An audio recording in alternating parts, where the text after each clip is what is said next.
মধ্যযুগের ভারতের ইতিহাসের আজকে ক্লাসে দিল্লি সুলতানির আমরা তৃতীয় অংশ ডিসকাস করব, যেখানে আগের দিনের পর থেকে আমরা টপিক ওয়াইজ আলোচনা যে করছিলাম সেখানে খলজি বংশ নিয়ে ডিসকাস করার কথা ছিল। এই খলজি বংশ অর্থাৎ যে দিল্লি সুলতানির দ্বিতীয় বংশ দাস বংশের পরে, এটাই হচ্ছে আজকে আমাদের আলোচ্য টপিক। তো প্রত্যেকে হেডিং করো খলজি বংশ।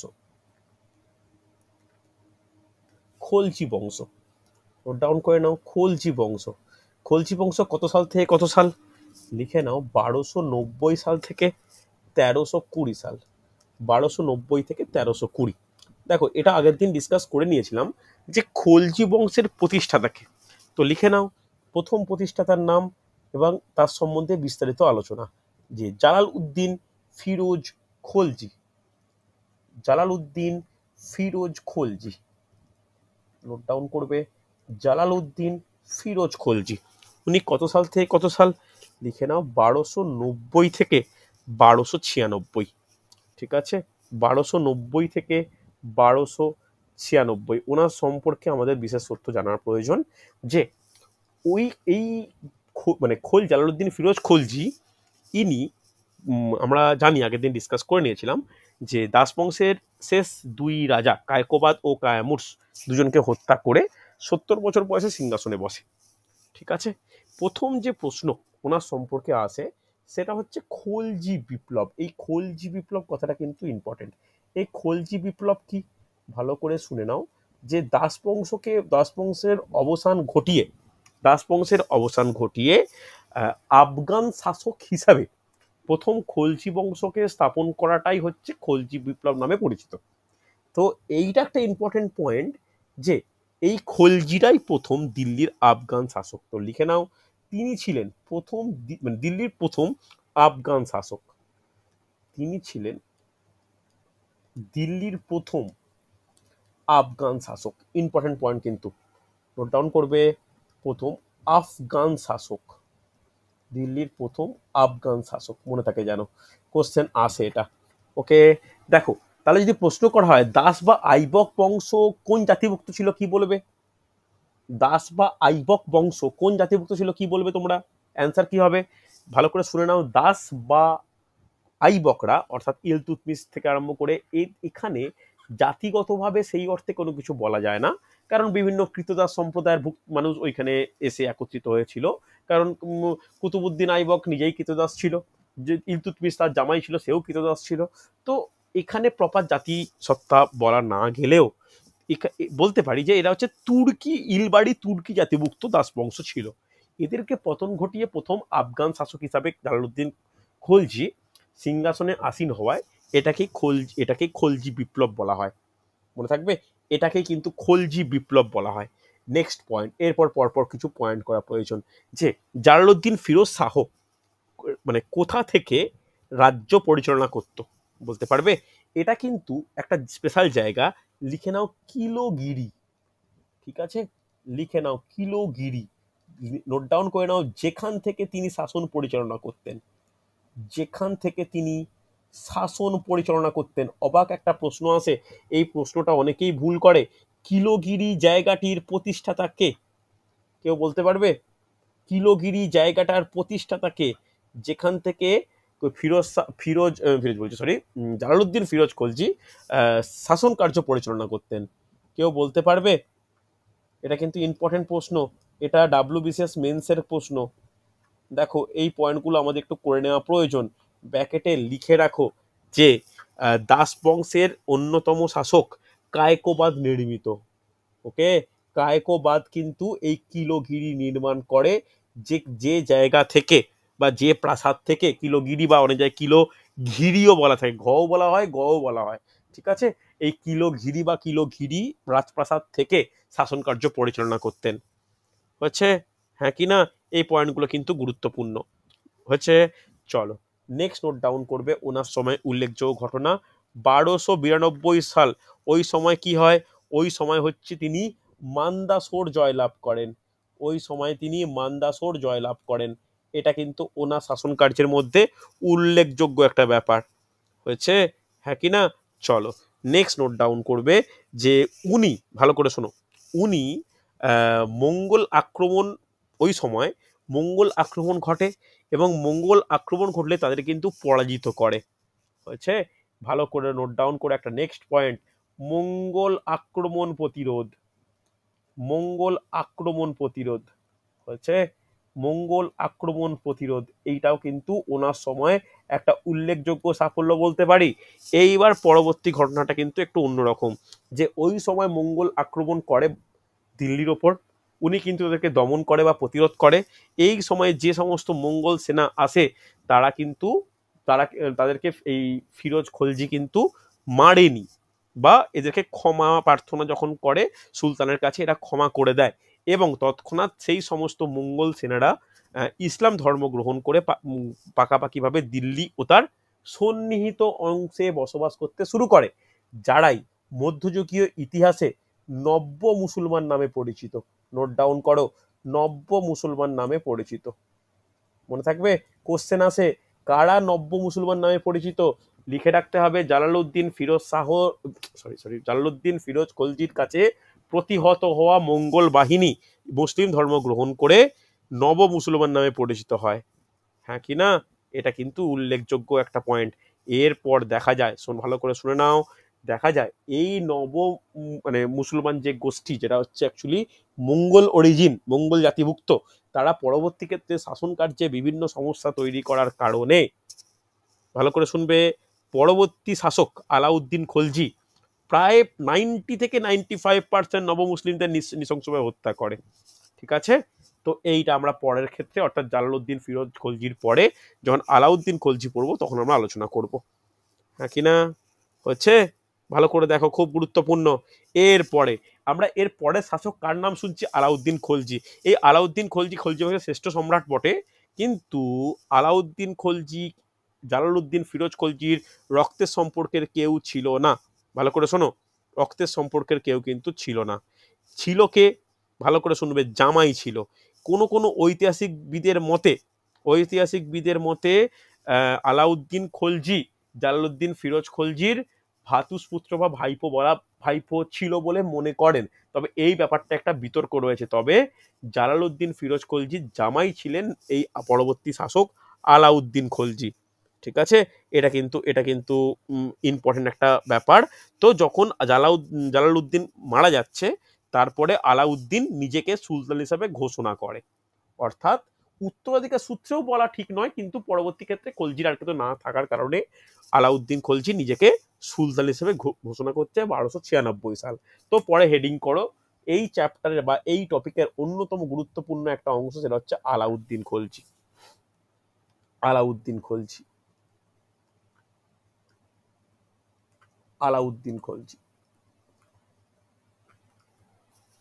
আলাউদ্দিন খলজি কত সাল থেকে কত সাল? আলাউদ্দিন খলজি কত সাল থেকে কত সাল বলা উচিত, কিন্তু আলাউদ্দিন খলজি কত সাল থেকে কত সাল? 1296 থেকে 1316। 1316, সুন্দর। 1296 সালে অভিষেক থেকে 1316। ওকে, চলো প্রথম পয়েন্ট করবে আলাউদ্দিন খলজির প্রথম পয়েন্ট, খলজি বংশের শ্রেষ্ঠ সুলতান। নোট ডাউন করো, খলজি বংশের শ্রেষ্ঠ সুলতান, ফার্স্ট পয়েন্ট। এখানে এইটাই কিন্তু এই টপিকের মেন ব্যাপার হচ্ছে। এরপরে যে কোশ্চেনটা প্রচুর আসে, বলতে পারবে প্রকৃত নাম কি? প্রকৃত নাম দিয়ে কিন্তু কোশ্চেন আসে, ফুডের পরীক্ষা আলী কিছু। গুরসাব। কি হবে? আলী গুরসাব। লিখে নাও, আলী গুরসাব। ইম্পর্টেন্ট কিন্তু এই প্রকৃত নাম, এগুলো কিন্তু কোশ্চেন আসে। এবার কোথায় তার রাজ্যাভিষেক হয়? লিখে নাও, রাজ্যাভিষেক বলে নোট ডাউন করো, রাজ্যাভিষেক বলে নোট ডাউন করো। রাজ্যাভিষেকের তারিখ 19 জুলাই, 19 জুলাই 1296। কোন স্থান? লিখে রাখো, কারা। কারাতে কিন্তু ওনার রাজ্যাভিষেক হয়। এই কোশ্চেনটা কিন্তু দেয়। ঠিক আছে? হ্যাঁ কি না? ভালো করে শোনো। এরপর এরপর ওনার হচ্ছে মানে উপাধি, বা নিজেকে কি হিসাবে উল্লেখ করত। চলো নেক্সট হেডিং করবে উপাধি। তোমরা জানো উপাধি কিন্তু কম্পিটিটিভ পরীক্ষার জন্য বিভিন্ন সুলতান বা রাজার একটা অন্যতম ইম্পর্টেন্ট ব্যাপার। ঠিক আছে? চল ভালো করে শোনো, এনার হচ্ছে উপাধি, নিজেকে কি হিসাবে উল্লেখ করতেন, লিখে রাখো ইয়াসিন উল খিলাফত। নোট ডাউন করবে ইয়াসিন উল খিলাফত। ইয়াসিন উল খিলাফত এর এর মানে কেউ বলতে পারবে সহজ ভাষায়? কি মানের বলা উচিত কেউ একজন? এগুলো কোশ্চেন আছে কিন্তু মিনিংটাও কোশ্চেন মানে পরীক্ষার জন্য গুরুত্বপূর্ণ। ইয়াসিন উল খিলাফতের মানে কি? লিখে রাখো খলিফার সহকারী। খলিকার সহকারী।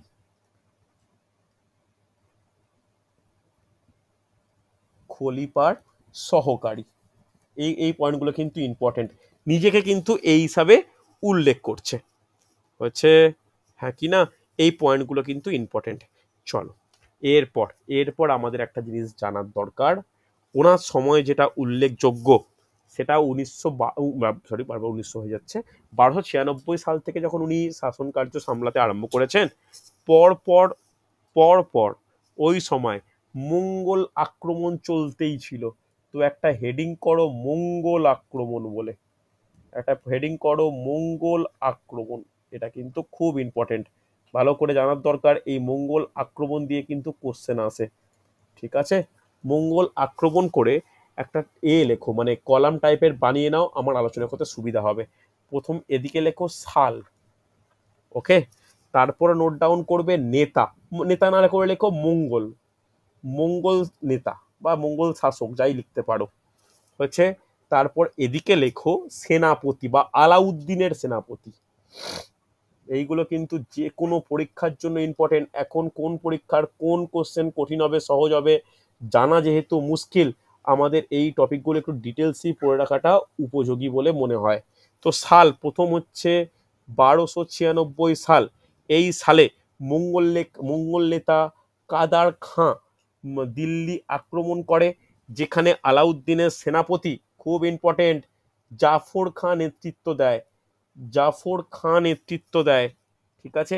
এবং জাফর খাঁ কিন্তু জয়লাভ করে, হ্যাঁ কি না? এখানে মঙ্গলরা কিন্তু পরাজিত হয়। একটা উল্লেখযোগ্য ব্যাপার, প্রায় 5-6 বার মঙ্গল আক্রমণ হয়, মঙ্গলরা কিন্তু লুটপাটের বেশি, জয় কিন্তু আর কিছু ব্যাপার ছিল না। বেশিরভাগ ক্ষেত্রে লুটপাটও কিন্তু করতে পারেনি সেই অর্থে। পরবর্তী ক্ষেত্রে নোট ডাউন করো যে 1297 সাল, 1297 সালের নেতার নাম লেখো একই সালদি, নেতার নাম সালদি খাঁ। কিন্তু এখানে আলাউদ্দিনের সেনাপতি হিসাবে জাফর খাই ছিল, এ কিন্তু মঙ্গলরা পরাজিত হতে বাধ্য হয় জাফর খাঁর নিকট, হ্যাঁ কি না? পরবর্তী 1299 খাঁ, এখানে কি আছে? এখানে হচ্ছে কুতলুক খাজা। লিখে নাও কুতলুক, কুতলুক খাজা মঙ্গল নেতা ছিল। এখানে কিন্তু জাফর খাঁ নেতৃত্ব দেয়, ভালো করে শোনো, জাফর খাঁ নেতৃত্ব দেয়, জাফর খাঁর কাছে মানে কি বলবো, এখানে একটা প্রতিরোধ গড়ে তোলে। কিন্তু প্রতিরোধ গড়ে তুললো, এই যুদ্ধতে জাফর খাঁয়ের মৃত্যু ঘটে।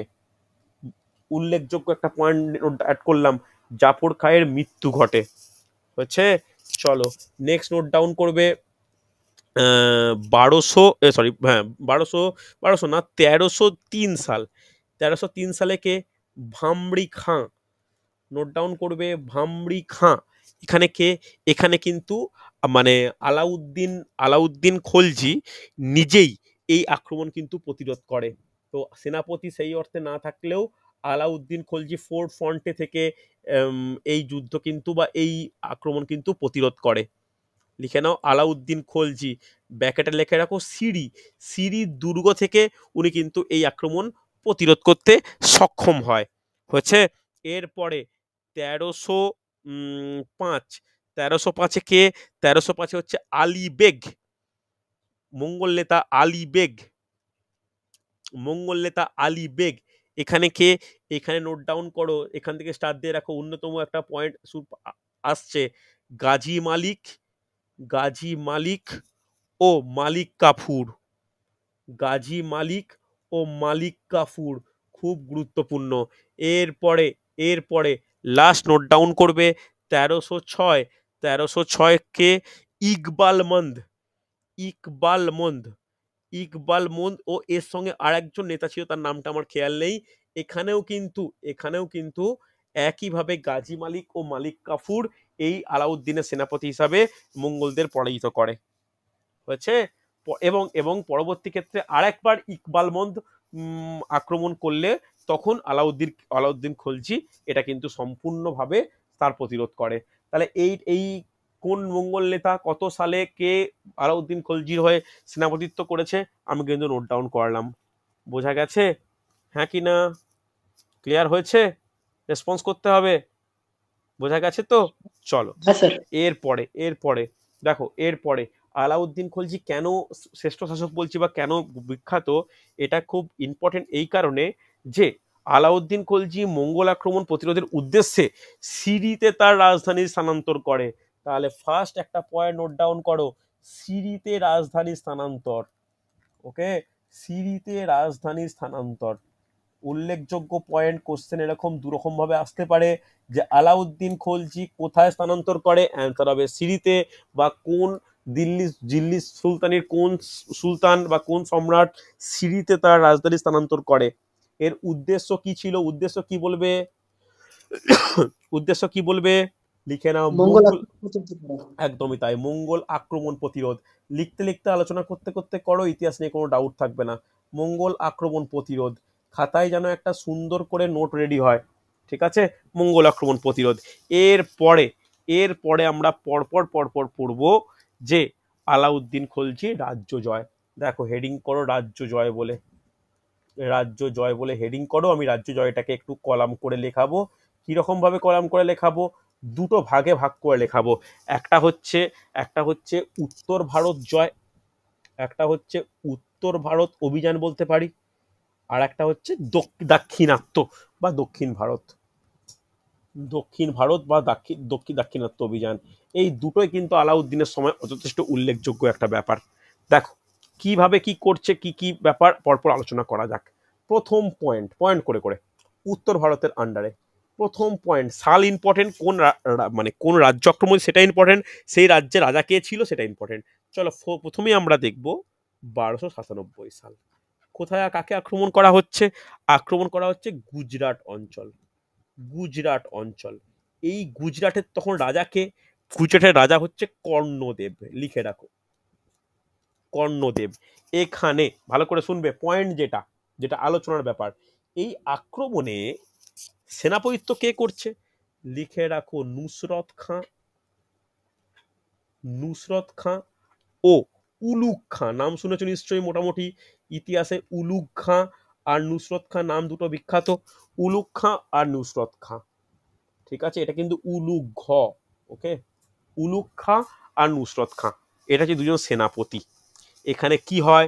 সোমনাথ মন্দির মানে লুণ্ঠিত হয়। ঠিক আছে, সোমনাথ মানে সোমনাথ মন্দির লুণ্ঠিত হয়, আর আনহিলওয়ার মন্দির লুণ্ঠিত হয়। আমি মুখে বলছি, পারলে লিখে নাও। এবং কর্ণদেব পরাজিত হয় এবং কর্ণদেবের পত্নী কমলা দেবীকে কিন্তু আলাউদ্দিন খলজি বিবাহ করে। হ্যাঁ কি না? এইবার একটা পয়েন্ট কিন্তু এইখানে গুরুত্বপূর্ণ। আমরা আগে কি দেখলাম? আগে দেখেছি যে যখন মঙ্গল আক্রমণ হয় 1305 আর 1306 সালে মালিক কাফুরের নাম, এই মালিক কাফুর কিন্তু আলাউদ্দিন খলজির প্রথমে কেউ ছিল না। কে ছিল? এই মালিক কাফুর ছিল যুদ্ধবন্দী দাস হিসাবে। এই মালিক কাফুরকে দিল্লিতে আনা হয়। হ্যাঁ কি না? ভালো করে শোনো। হয়েছে? এরপরে লিখে না, পয়েন্ট নোট ডাউন করো, এই পয়েন্টটা লিখে রাখা ভালো যে মালিক কাফুরকে দাস হিসাবে দিল্লিতে আনা হয়। দাস হিসাবে দিল্লিতে আনা হয়। ওকে, এটা কিন্তু ইম্পর্টেন্ট একটা পয়েন্ট বলতে পারি। এই যে মালিক কাফুর এই দিল্লিতে আনার পর যে নুসরত খাঁ যে সেনাপতিত্ব করেছে, এ 1000 দিনারের দ্বারা বা দিনারের বিনিময়ে এই মালিক কাফুরকে আলাউদ্দিন খলজির কাছ থেকে কিনে নেয়। দাস যে কেউ কিনতে পারে, এই কারণে মালিক কাফুরকে কি বলা হয়? মালিক কাফুরকে বলা হয় 1000 দিনারি। এটা কিন্তু ইম্পর্টেন্ট পয়েন্ট, 1000 দিনারি লেখা হয়েছে। হ্যাঁ কি না? দেখো এক্সট্রা পয়েন্ট কিন্তু বলে রাখছি। স্যার কে কিনেছিল বুঝলাম না। স্যার নুসরত খাঁ, কিনেছিল কে নুসরত খাঁ, নুসরত খাঁ, এই নুসরত খাঁ, এই নুসরত খাঁ যুদ্ধবন্দী হিসাবে এসছে তো, দাস হিসাবে, দাসকে যে কেউ কিনতে পারে। দাসকে এই নুসরত খাঁ 1000 দিনারের বিনিময়ে আলাউদ্দিনের কাছ থেকে কিনে নিচ্ছে, ঠিক আছে, হ্যাঁ কি না? যেহেতু মালিক কাফুরের দাম হ্যাঁ স্যার, উঠলো 1000 দিনার, দিনার বলতে ওয়ান টাইপ অফ কারেন্সি, তাই মালিক কাফুরের নাম কি?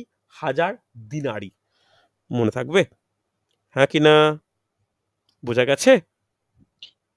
হ্যাঁ স্যার বুঝে গেছি। ক্লিয়ার হয়েছে? এটা কিন্তু একটা এক্সট্রা পয়েন্ট। এটা হচ্ছে কার সঙ্গে সম্পর্কিত? এই গুজরাট জয়ের সঙ্গে সম্পর্কিত। দেখো যেটুকু বললাম আমি বললাম, এটাকে এক্সপ্যান্ড করে কিন্তু তোমরা লিখে নিতে পারো। ওকে, চলো নেক্সট পয়েন্ট নোট ডাউন করবে যে 1299 থেকে 1301 এই সালের মধ্যে আক্রমণ করা হয় রণথম্বর। এই রণথম্বর কোন রাজ্যে বর্তমান, কেউ বলতে পারবে? রণথম্বর কোন রাজ্য, কে বলতে পারে দেখি? Geographical question. Rajasthan. Ranthambore sir কোন রাজস্থান। রাজ্য? আচ্ছা রাজস্থান। আর কেউ? এতজন আছো, একজন অ্যান্সার রিপ্লাই করছো, বাকিরা বলো যে রণথম্বর কোন রাজ্য? রণথম্বর কোন রাজ্য? আর কেউ? রাকেশ বলতে পারবে? এটা বলা উচিত কিন্তু, রণথম্বর কোন রাজ্য? রাজস্থান। রাজস্থান। রাজস্থান, এটা কিন্তু রণথম্বর ন্যাশনাল পার্কের নাম শুনেছো? এখানে কিন্তু রণথম্বর ন্যাশনাল পার্ক গুরুত্বপূর্ণ, সেখানে কিন্তু ব্যাঘ্র সংরক্ষণ প্রকল্প রয়েছে। এই পয়েন্টগুলো মনে রাখা উচিত। এখানে রাজার নাম কি? এখানে রাজার নাম হচ্ছে হামির দেব।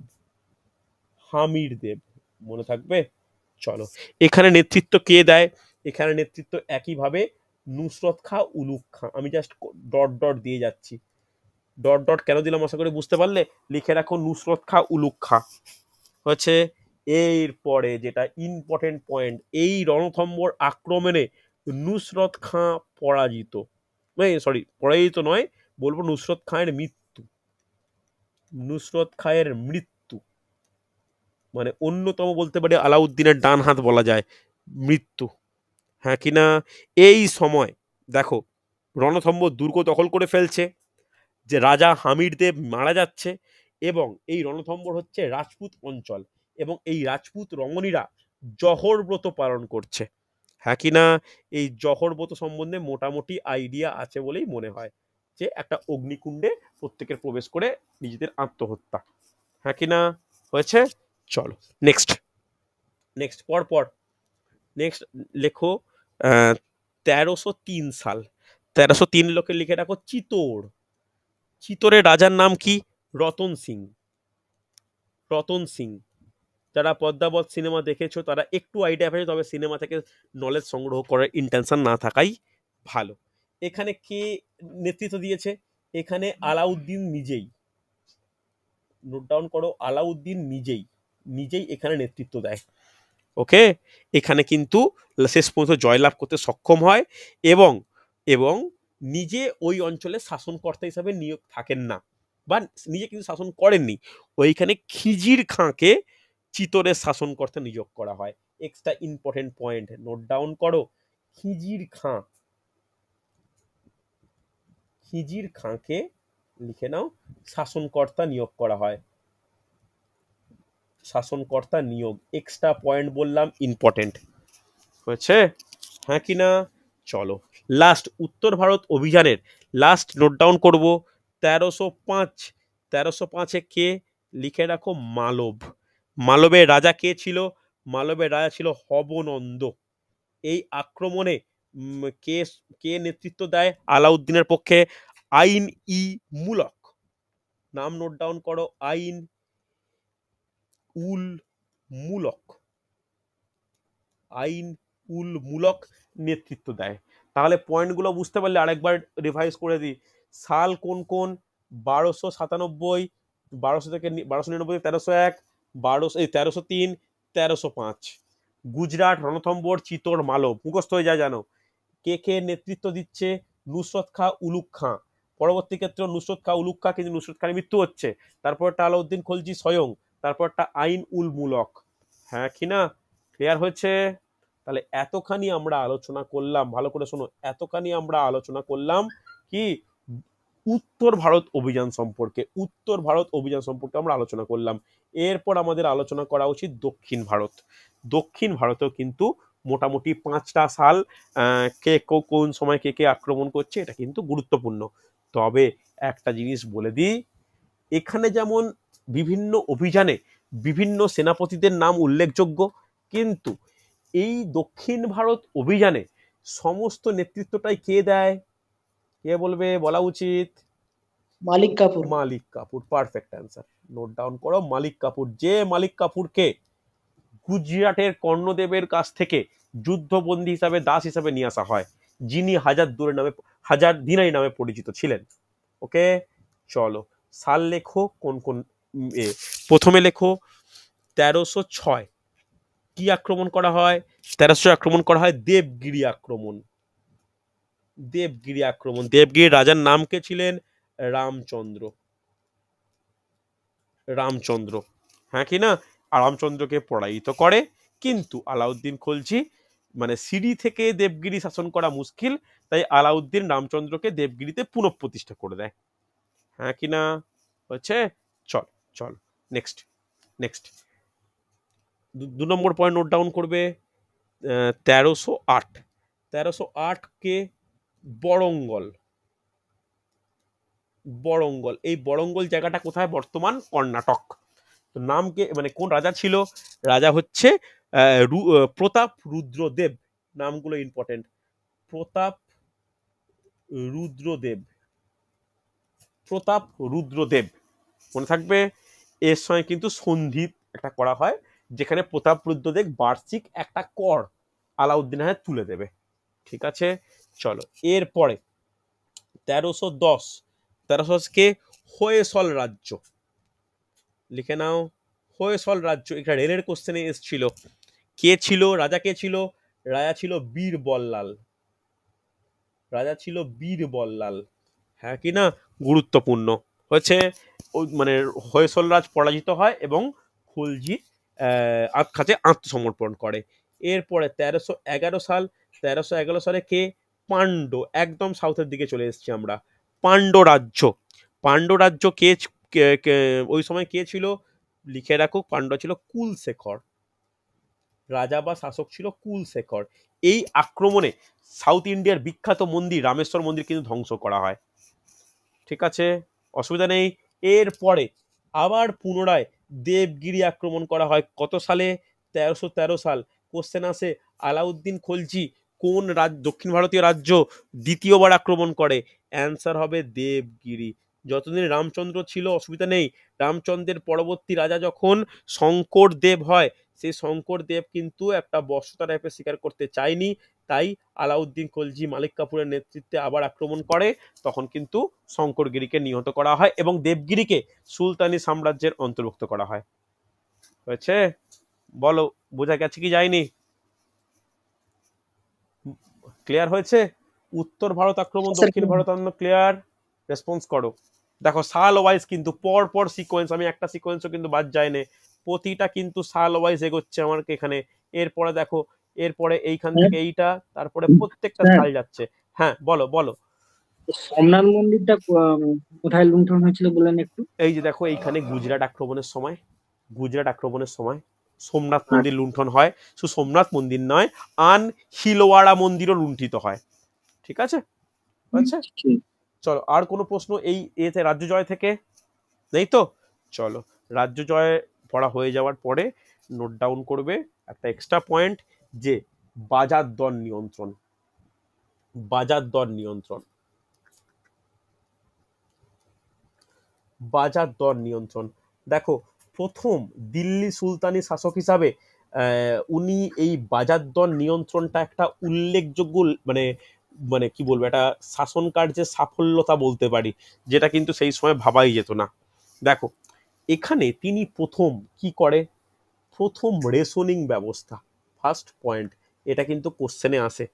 প্রথম রেশনিং ব্যবস্থা। এই যে এখন আমরা রেশন কথাটা শুনছি, রেশনিং ব্যবস্থা বিভিন্ন রকম ভাবে এর পরিবর্তন হয়েছে। আলাউদ্দিন খলজি প্রথম দ্রব্যমূল্য নিয়ন্ত্রণের উদ্দেশ্যে রেশনিং ব্যবস্থা প্রবর্তন করেন, হচ্ছে। চলো ভালো করে নোট ডাউন করা কিছু স্পেশাল পয়েন্ট। প্রথম পয়েন্ট হচ্ছে মান্ডি। এই মান্ডি কথাটা এখনো শোনা যায়। এই মান্ডি মানে কি? যেখানে চাল ডাল বার্লি এই সব পাওয়া যায়, ঠিক আছে? লিখে রেখো শস্যের প্রাপ্তিস্থান, মনে থাকবে, শস্যের প্রাপ্তিস্থান। এর পরের পয়েন্ট, মান্ডির যারা প্রধান তাকে কি বলা হয়, লিখে রাখো সাহান ই মান্ডি, সাহান ই মান্ডি, মনে থাকবে, মান্ডির প্রধানকে বলা হয় সাহান ই মান্ডি। হচ্ছে নেক্সট পয়েন্ট করবে শের ই আদল, দেখো ডিটেলসে বলছি, সরি শের দন্তেস্ব হবে এটা, শের ই আদল, অনেক জায়গায় সেরাও বলে লেখা থাকে, যাই হোক আমি শের হিসাবেই দেখেছি। শের ই আদল এখানে কি, যেখানে মানে পোশাক, ফল, জ্বালানি তেল, ওষুধ এগুলো পাওয়া যাবে, হ্যাঁ কি না, লিখে রাখো বস্ত্র, ঔষধ, ঔষধ, ফল, জ্বালানির প্রাপ্তিস্থান, ওকে, জ্বালানির প্রাপ্তিস্থান, এক্সট্রা পয়েন্ট কিন্তু বলে রাখছে, এগুলো ডিটেলসে একদম, বোঝা গেছে, এটা কিন্তু ইম্পর্টেন্ট, ক্লিয়ার হচ্ছে। চল এরপরে পরের পয়েন্ট, ছোট ছোট পয়েন্ট করা প্রয়োজন, লিখে রাখো দাভা। এই দাবা দিয়ে বিশেষ পরীক্ষায় কোশ্চেন এসছে, যে দাভা কথাটা কার সঙ্গে সম্পর্কিত। দেখো এই আলাউদ্দিন খলজির সময় সরকারি খবর আদান প্রদানের নিযুক্ত কর্মচারীদের দাভা বলা হতো, লিখে লিখে রাখো সরকারি কর্মচারীদের, সরকারি কর্মচারী যারা সরকারি খবর আদান প্রদানের কাজ করত, লিখে রাখো খবর আদান প্রদান, ওকে, খবর আদান প্রদানে যারা কাজ করতো তাদের কিন্তু মানে দাভা বলা হতো, অসুবিধা নেই, হ্যাঁ কি না, মনে থাকবে তো। চলো নেক্সট হেডিং করবে সামরিক, লিখে নাও সামরিক সংস্কার, এটাও কিন্তু উল্লেখযোগ্য পয়েন্ট, সামরিক সংস্কার। এই সামরিক সংস্কার ব্যাপারটা কি, বা এই ব্যাপারটার সঙ্গে একটু পরিচিত হওয়া যাক। দেখো সেনাবাহিনী খুব স্ট্রং ছিল, প্রথম স্থায়ী সেনাবাহিনী কিন্তু তিনি গঠন করেন, লিখে রাখো প্রথম স্থায়ী সেনাবাহিনী গঠন, প্রথম স্থায়ী সেনাবাহিনী গঠন হচ্ছে। নেক্সট পয়েন্ট খুব গুরুত্বপূর্ণ, সেনাবাহিনীর দায়িত্ব যাকে দেয়া হয় তার নাম কি, লিখে রাখো আর্জ ই মামালিক, লিখে রাখো আর্জ ই মামালিক। এই আর্জ ই মামালিক কি, এই আর্জ ই মামালিক লিখে রাখো যে সেনাবাহিনীর দায়িত্ব যার কাছে আছে, লিখে রাখো সেনাবাহিনীর প্রধান দায়িত্বভার যার হাতে,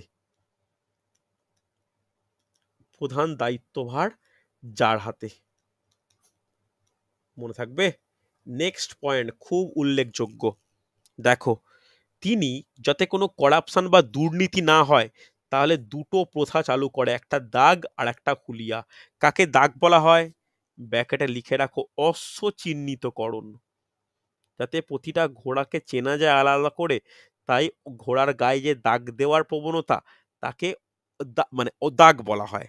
আর একটা হচ্ছে হুলিয়া, হুলিয়া কি বলতে পারবে, যেটা এখনো সেনাবাহিনী যখন প্রতিটা জিনিসের ডেটা হিসাবে কালেক্ট করা হয়, অর্থাৎ প্রতিটা সেনার দৈহিক বৈশিষ্ট্য লিপিবদ্ধ করা, লিখে রাখো সেনাদের দৈহিক বৈশিষ্ট্যে লিপিবদ্ধকরণ, দৈহিক বৈশিষ্ট্যে লিপিবদ্ধকরণ, ওকে, এটা কিন্তু ইম্পর্টেন্ট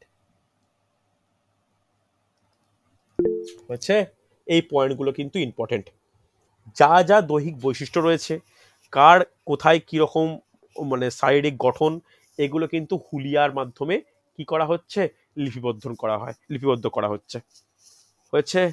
ভালো করে দেখো, না লেখা হলে বলবে, কোনো অসুবিধা নেই।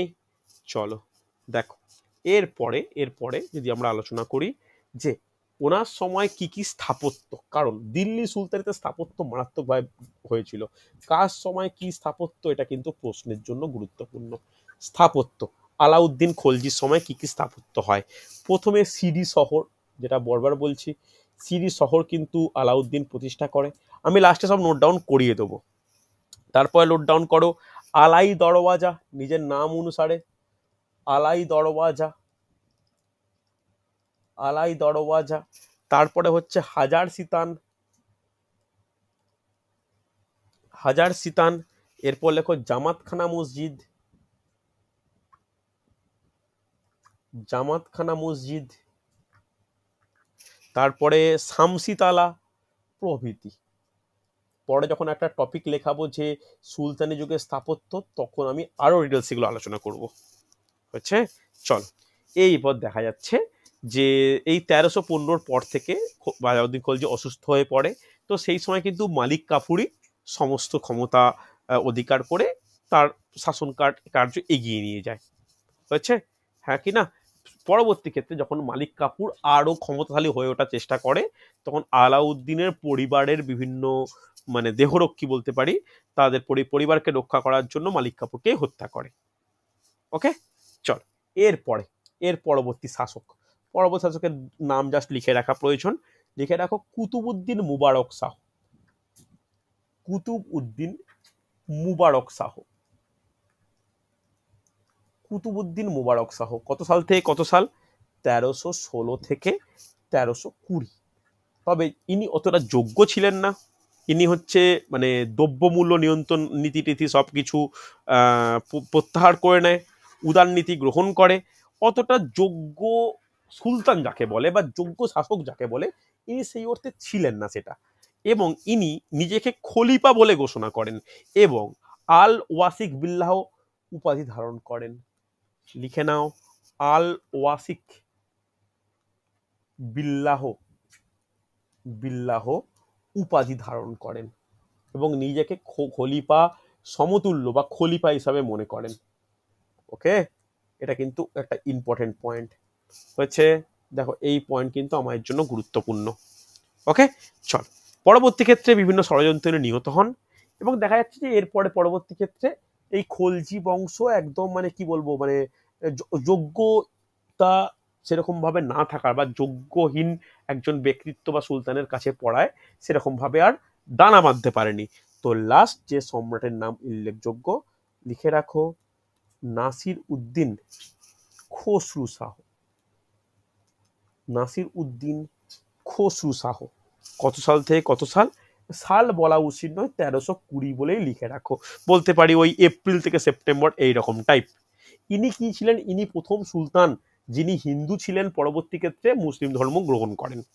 হচ্ছে, ইনি আবার বহু মসজিদ ধ্বংস করেন এবং রাজসভায় মূর্তি পূজা প্রচলন করেছিলেন। ঠিক আছে, এরপর দেখা যাচ্ছে এনাকে গাজী মালিক এনাকে হত্যা করেন। গাজী মালিক এনাকে হত্যা করেন।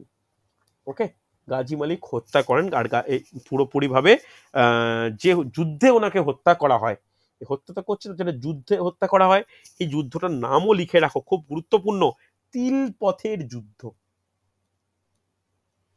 তিল পথের যুদ্ধ মনে থাকবে। এই তিল পথের যুদ্ধে গাজী মালিক নাসির উদ্দিন খসরু শাহকে পরাজিত করেন এবং মানে তুগলক বংশের প্রতিষ্ঠা করেন। কারণ এই যে গাজী মালিকের কথা বলছি, এনার নাম কি? এনার নাম মধ্যযুগের ইতিহাসে গিয়াসউদ্দিন তুগলক নামে পরিচিত। আমাদের প্রত্যেকের কাছে গিয়াসউদ্দিন তুগলক নামে পরিচিত, মনে থাকবে। এই গিয়াসউদ্দিন তুগলকই হচ্ছে তুগলক বংশের প্রতিষ্ঠাতা। এরাও কিন্তু তুর্কি জাতিভুক্ত। তাহলে দাস বংশ তুর্কি, ইলাবরী তুর্কি, এরা কি? এরা হচ্ছে কারানা তুর্কি, কিন্তু এরাও তুর্কি জাতিভুক্ত। মাঝে একমাত্র খলজিরাই ছিল আফগান জাতিভুক্ত। ঠিক আছে, তো পরবর্তী ক্ষেত্রে আমরা আরম্ভ করব 1320 সাল থেকে 1413 সাল, তুগলক বংশ। আগামী ক্লাসে আমি গিয়াসউদ্দিন তুগলক, তারপরে মোহাম্মদ বিন তুগলক, তারপরে ফিরোজ শাহ তুগলক, পরবর্তী আর কোন শাসকের নাম গুরুত্বপূর্ণ নয়। তো পরপর করে আমরা তুগলক বংশ পরের দিন গোটা ক্লাসে শেষ করব। ঠিক আছে, বলো এতক্ষণ যে টপিকগুলো বললাম, কোনো প্রশ্ন বা কোনো কিছু থাকলে বলতে পারো। ভালো করে নোট ডাউন করা হয়েছে? এই রোববার কিন্তু আমি মক টেস্ট নেবো। আমি সিলেবাস তোমাদের বলছি, সেখানে দিল্লি সুলতানের এই তুগলকের আগে পর্যন্ত থাকবে, ভূগোল থাকবে, ভূগোলে যতটা করিয়েছি, ম্যাথের দাঁড়াও 1 মিনিট, ম্যাথের ক্ষেত্রে থাকবে নৌকা ও স্রোত, ট্রেনের গতি, আর রিজনিং এর ক্ষেত্রে থাকবে নাম্বার সিরিজ। আমি টোটাল সিলেবাসটা একসঙ্গে করে আমি গ্রুপে দিয়ে দিচ্ছি, একটু প্রিপারেশন নিয়ে নাও। রোববার 7 তারিখ কিন্তু পরীক্ষা নেব। হ্যাঁ বলো, কি বলছো দেবাশিস? স্যার, ওই আলাউদ্দিন খলজির প্রকৃত নামটা একটু বলবেন? আলাউদ্দিন খলজির প্রকৃত নাম বলা হয়েছে আরেকবার, কেউ আলী একজন। আলী কি একটা বস্তু হ্যাঁ বলুন না। বলেছি, আলী গুরসাস। আলী গুর। গুরসাস কোথায় গেল, দেখে নাও। দন্তে আলী, থাকা দন্তের কি? দন্তের সয়কা দন্তের সয় প, আলী গুরসাস। আচ্ছা ঠিক আছে। ঠিক আছে, লেখা হয়েছে দেখো। স্যার আলাউদ্দিন খলজির পয়েন্টটাই বড়, অনেক তথ্য আছে, একটু দেখে নেওয়া প্রয়োজন। হ্যাঁ বলো, আর কেউ, আর কি প্রশ্ন? স্যার বলছি নাসিরউদ্দিন খসরু সহ কার পুত্র ছিল একটু বলবেন? কোনটা বলো, কোনটা বলো, আরেকবার বলো। নাসিরউদ্দিন, শেষ খলজি সম্রাট শাসক যে নাসিরউদ্দিন খসরু না, সহ। নাসিরউদ্দিন খসরু সহ এখানে কারোর মানে সম্রাটের ব্যাপার না। একটা জিনিস ভালো করে শোনো, এই এই এই মানে খলজিদের ক্ষেত্রে কখনোই না সেই বংশানুক্রমিক ব্যাপারটা চলেনি। কারণ আমরা যখন দেখছি যে জালালউদ্দিন ফিরোজ শাহ বসলো, সেই ইন্ডিভিজুয়াল হিসেবে কায়কুবাদ আর কায়ামুরকে হত্যা করে বসছে, হ্যাঁ কি না? এবার এই আলাউদ্দিন কিন্তু পুত্র বা কেউ ছিল না, বহু ঐতিহাসিকবিদ ভ্রাতুষ্পুত্র মনে করে বটে, তবে অনেকেই কিন্তু এনাকে জামাই হিসাবে কনসিডার করে। দেখো ইতিহাসের যা তথ্য না, সবই তো ঐতিহাসিকবিদদের রচনার উপর ভিত্তি করে। এখন তো সেরকম লেখনী ব্যাপারটা নেই, যা ঐতিহাসিকবিদরা বিভিন্ন কথা বলে গেছে তার উপরই আমরা ইতিহাস পড়ছি।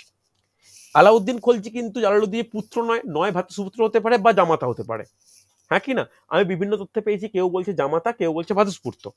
এরপরে আলাউদ্দিন খলজির পরে বসছে কে? কুতুবুদ্দিন মুবারক শাহ, হ্যাঁ কি না? এই কুতুবুদ্দিন মুবারক শাহ, এটা এই কুতুবুদ্দিন মুবারক শাহ এ হচ্ছে জাস্ট দেহরক্ষী ছিল, যে মালিক কাপুরকে হত্যা করে। কথাটা বুঝতে পারলে, হ্যাঁ কি না? এখানে কিন্তু হ্যাঁ স্যার। এখানে কিন্তু ওই যে আলাউদ্দিনের পরবর্তী যে আমি লিখলাম কোথায়, এই যে কুতুবুদ্দিন মুবারক শাহ, ইউ কিন্তু আলাউদ্দিনের ডিরেক্ট কেউ ছিল না, হ্যাঁ কি না? ভালো করে শোনো, কারণ আলাউদ্দিনের যখনই মৃত্যু ঘটে, আমি একটা পয়েন্ট বলিনি, সুলতানের 6 বছরের পুত্র সিহাবউদ্দিন জাস্ট সুলতান হিসাবে মনোনীত করা হয়, বাট রাজ্যাভিষেক হয়নি।